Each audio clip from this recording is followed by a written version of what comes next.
Trump इंतजामिया ने H-1B visa fees में किया जबरदस्त इजाफा, हिंदुस्तानी मुलाजमीन में तशवीश, 1 लाख अमेरिकी डॉलर फीस अदा करनी पड़ेगी।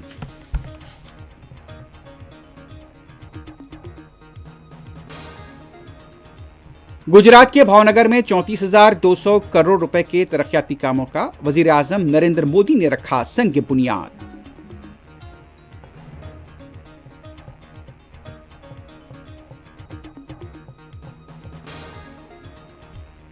उत्तर प्रदेश के कानपुर में शान रिसालत में तौहीन के खिलाफ एहतजाज करने वाले नौजवानों की रिहाई के मुतालबे को लेकर मुल्क के कई शहरों में हुए मुजाहरे।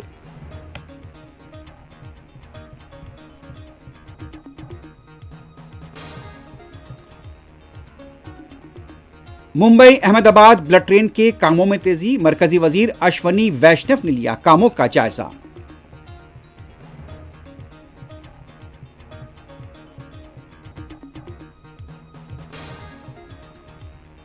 दिल्ली के मुख्तलिफ स्कूल्स में बम रखे जाने की इत्तला से सनसनी, इम्तिहानात मुलतवी।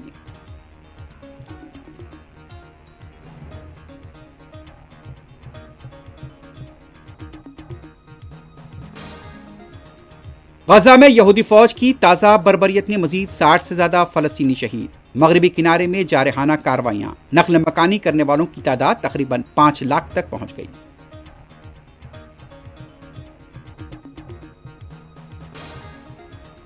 पुर्तगाल ने फलस्तीन को तस्लीम करने का किया ऐलान, कई यूरोपीय ममालिक भी जल्द करेंगे फलस्तीनी रियासत को तस्लीम।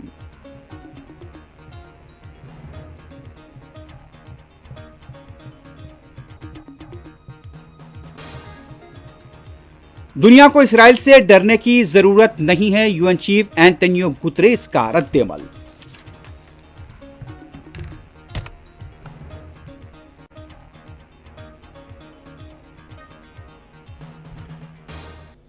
सुर्खियां आपने देखी है, बढ़ते हैं खबरों की तफसील की तरफ। इमिग्रेशन महदूद करने के लिए अमेरिका के सदर डोनाल्ड ट्रंप ने H-1B वर्कर वीजे के लिए सालाना $1 लाख की फीस मुकर्रर कर दी है। सदर ट्रंप ने हुक्मनामे पर दस्तखत भी कर दी हैं। सदर ट्रंप का कहना था कि बाज़ सूरतों में कंपनियों को H-1B वीजे के लिए बड़ी रकम देनी पड़ेगी। रिपोर्ट के मुताबिक नए इकदाम से टेक्नोलॉजी कंपनियों को झटका लगेगा, क्योंकि ये कंपनियां हिंदुस्तान और चीन से टेक्नोलॉजी माहिरीन को अमेरिका में मुलाजमत फराहम करती हैं।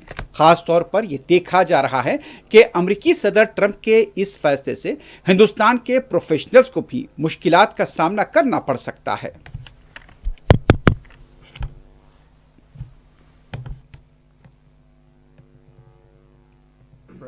One of the most abused visa systems in our current immigration system has been the H-1B non-immigrant visa program. This is supposed to allow highly skilled laborers who work in fields that Americans don't work in to come into the United States of America. What this proclamation will do is raise the fee that companies pay to sponsor H-1B applicants to $100,000. This will ensure that the people they're bringing in are actually very highly skilled and that they're not replaceable by American workers. So it'll protect American workers, but ensure that companies have a pathway to hire truly extraordinary people and bring them to the United States to work. We need workers. We need workers. We need great workers. And this pretty much ensures that that's what's going to happen. I think, Sean, do you agree with that? Well, they're $100,000 per year. So the whole idea is no more will these big tech companies or other big companies train foreign workers. They have to pay the government $100,000, then they have to pay the employee. So it's just not economic. If you're going to train somebody, you're going to train one of the recent graduates from one of the great universities across our land. Train Americans, stop bringing in people to take our jobs. That's the policy here. $100,000 a year for H-1B visas, and all of the big companies are on board. We've spoken to them about the gold card. They love it. They love it. They really love it. They need it. Go ahead, Sean. Mr. President.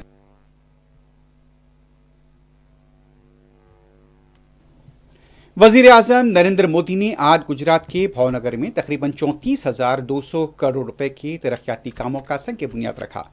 Gujarat के वजीर आला भी इस मौके पर मौजूद थे। भावनगर में समुद्र से समृद्धि प्रोग्राम मुनक्किद हुआ। वजीर आजम ने इससे पहले रोड शो में हिस्सा लिया और मुख्तलिफ प्रोजेक्ट्स का मुशाहिदा किया।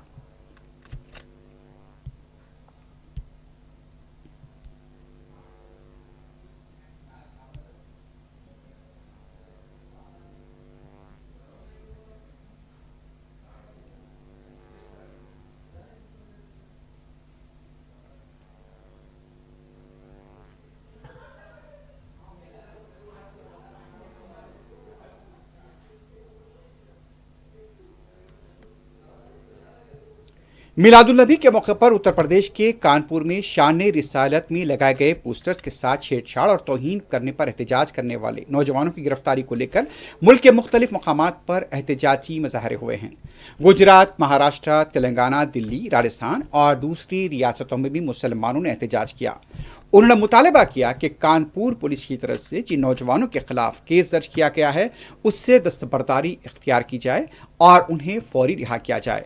मुसलमान अपने हाथों में हमें मोहम्मद सल्लल्लाहु अलैहि वसल्लम से प्यार है के प्ले कार्ड्स और बैनर्स थामे हुए देखे गए। यूपी हुकूमत के खिलाफ नारेबाजी की गई।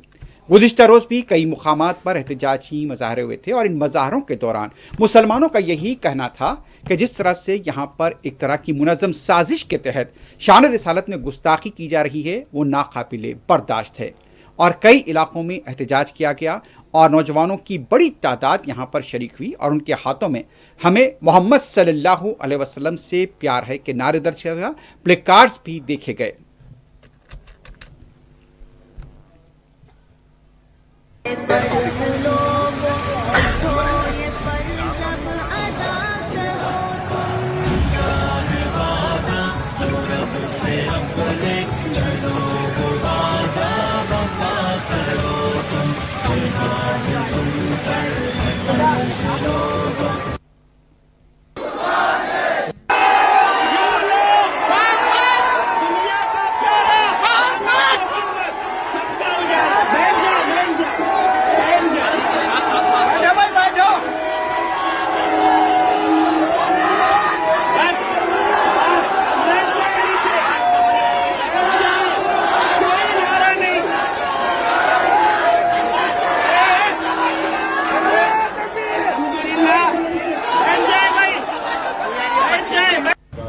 तमाम आशिकान मुस्तफ़ा सल्लल्लाहु अलैहि वसल्लम से गुजारिश है कि हमने कलेक्टर ऑफिस में ज्ञापन दिया है जो सरकार सल्लल्लाहु अलैहि वसल्लम के प्रति बगावतें की गई हैं उसके विरोध में हम सब ने मिलकर के आशिकान मुस्तफ़ा सल्लल्लाहु अलैहि वसल्लम ने ज्ञापन दिया है।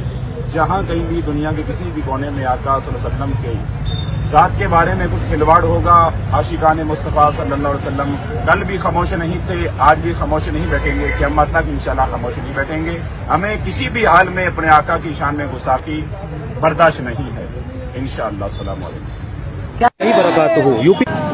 यूपी पुलिस की तरफ से आई लव मोहम्मद का साइन बोर्ड लगाने के बाद कुछ नौजवानों के खिलाफ कार्रवाई के बाद इस वक्त पूरे मुल्क में, पूरी दुनिया में मुसलमानों में नाराजगी है और एहतजाज कर रहे हैं। उसी की एक झलक आप देख सकते हैं इस्लामपुर में इस वक्त लोग कौमी शरीफ पर खड़े होकर के वी लव मोहम्मद का साइन बोर्ड लगा के एहतजाज।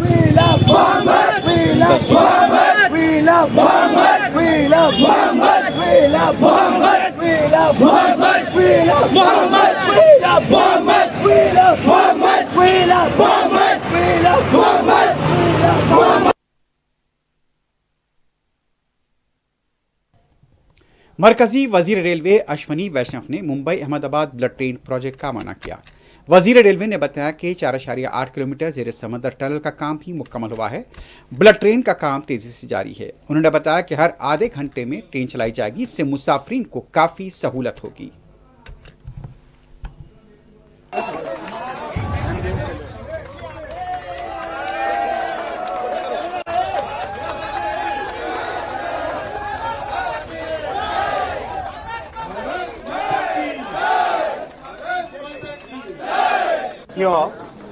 मुंबई से अहमदाबाद की बुलेट ट्रेन परियोजना में आज एक इम्पॉर्टेंट माइलस्टोन अचीव हुआ है। आप सब जानते हैं कि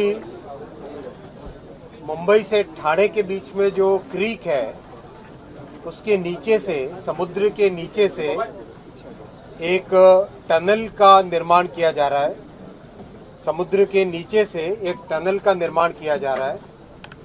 इसमें जो एक महत्वपूर्ण सेक्शन है 4.8 किलोमीटर का, उसका आज टनल में ब्रेक थ्रू हुआ है।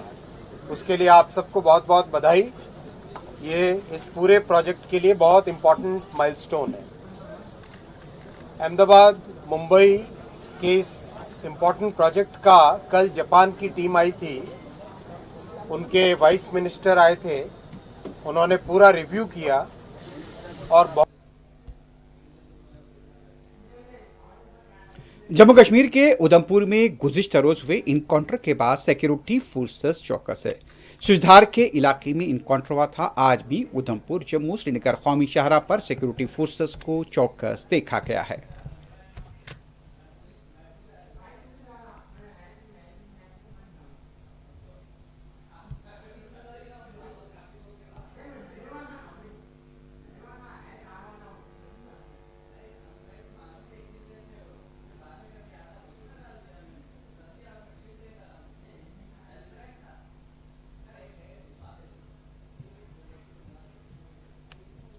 दिल्ली में पुलिस के साथ इनकाउंटर में एक आधी मुजरिम जख्मी हुआ है। बताया जाता है कि मुसद्दक़ा इत्तला मिलने पर पुलिस हरकत में आई थी।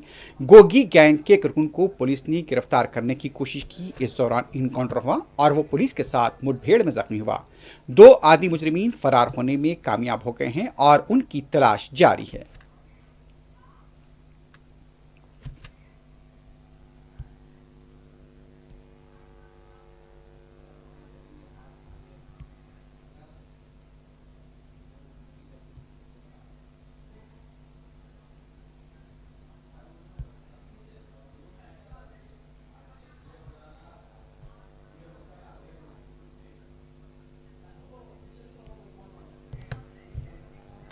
झारखंड में कुर्मी तबके की तरफ से एसटी जुमरे में शामिल करने के मुतालबे को लेकर एहतजाज किया गया। खवातीन की बड़ी तादाद इस एहतजाज में शामिल थी। दूसरे मुकामात पर भी कुर्मी तबके की तरफ से तहफ़्फ़ुज़ात की हिमायत में एहतजाज किया गया।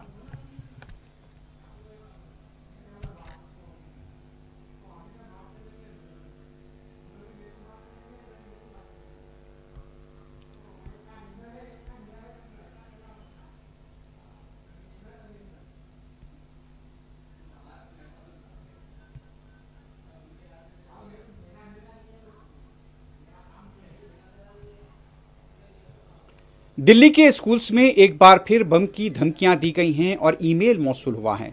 आज सुबह दिल्ली के मुतादिद तालीमी इदारों को ईमेल के जरिए धमाका खैज मवाद नस्ब करने की इत्तला दी गई थी। धमकी मिलने वाले स्कूल्स में Delhi public school, DPS Dwarka, Sarvodaya senior secondary school, Qutub Minar और नजफगढ़ में वाक़ कृष्णा मॉडल पब्लिक स्कूल शामिल हैं। इन स्कूल्स के इंतजामिया ने मेल देखते ही फौरी एक्शन लिया और कैंपस खाली करा दिया।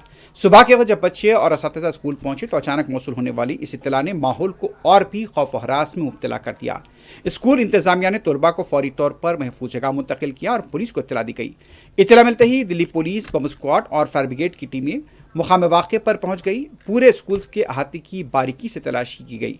आखिर इत्तला मिलने तक किसी भी तरह का मुश्तबा मवाद या सामान दस्तयाब नहीं हुआ, लेकिन पुलिस ने सिक्योरिटी के पेश नज़र सर्च ऑपरेशन को जारी रखा हुआ है।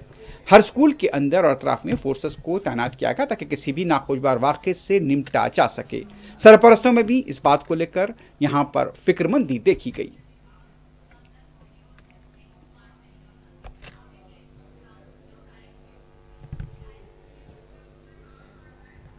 दिल्ली पुलिस ने मुनज़्ज़म मुजरिमीन के खिलाफ क्रैकडाउन किया है। इस क्रैकडाउन के दौरान पुलिस ने कई आदी मुजरिमीन को गिरफ्तार किया है और उनके कब्जे से असला और दूसरी अशिया बरामद की है।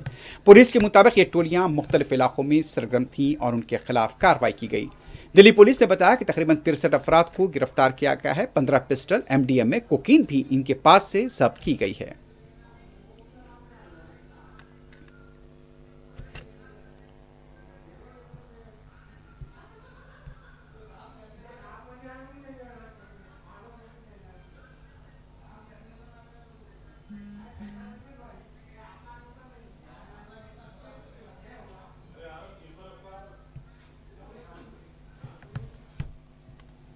सदर जमहूरिया द्रौपदी मुर्मू ने आज बिहार गया की विष्णुपथ मंदिर के दर्शन किए।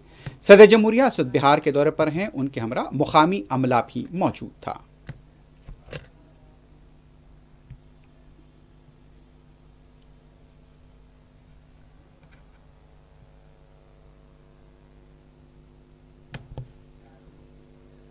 बिहार की जन स्वराज पार्टी के लीडर प्रशांत किशोर ने बिहार के वज़रा को निशाना बनाया है।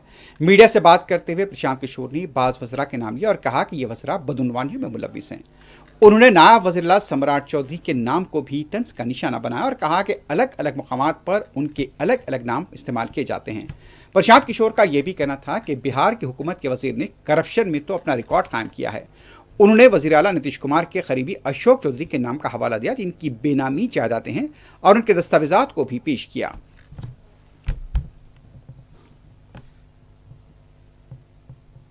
ये अशोक चौधरी माननीय मुख्यमंत्री नीतीश कुमार के दाहिने हाथ, इनका हालत देखिए। ये तो आदमी पूरे बिहार में रिकॉर्ड बना दिया भ्रष्टाचार का। हम लोग अभी तक सुनते आए हैं कि लालू जी बेनामी प्रॉपर्टी खरीदते थे। अब इनका देखिए बेनामी प्रॉपर्टी का हालत। ये दस्तावेज इतना है कि जैसा मुन्ना जी बता रहे हैं कि समेटते समेटते हम लोग फंस गए कि भाई कितना भेजोगे। हमने अब कहा दिया भाई और जमीन का कागज मत भेजो। भाई साहब के पीए हैं, पीएफए दत्त साहब, योगेंद्र दत्त, नाम याद रखिए। अशोक चौधरी के पीए योगेंद्र दत्त 2019 में अशोक चौधरी जी ने 34 लाख रुपया में योगेंद्र दत्त के नाम पर विक्रम में 1 एकड़ जमीन, करीब 1 एकड़ जमीन, 0.7 एकड़, 23 कट्ठा जमीन इन्होंने खरीदा। 76 डिसमिल जमीन है जो 23 कट्ठा होता है, करीब 1.25 एकड़। तेलंगाना के यदाद्री जिले बीबीनगर के पास एक खातून ने उसी तालाब में छलांग लगाई जहां उसके शौहर ने छलांग लगाकर खुदकुशी की थी। बताया गया कि शौहर की खुदकुशी की इत्तला मिलने के बाद बीवी ने भी उसी तालाब में छलांग लगाकर खुदकुशी कर ली। खानदानी तनाज़ा इस वाक़े की वजह बताए जा रहे हैं। मुताल्लिक़ा पुलिस ने लाशों को हॉस्पिटल मुंतकिल किया है। मज़ीद तहक़ीक़ात जारी हैं।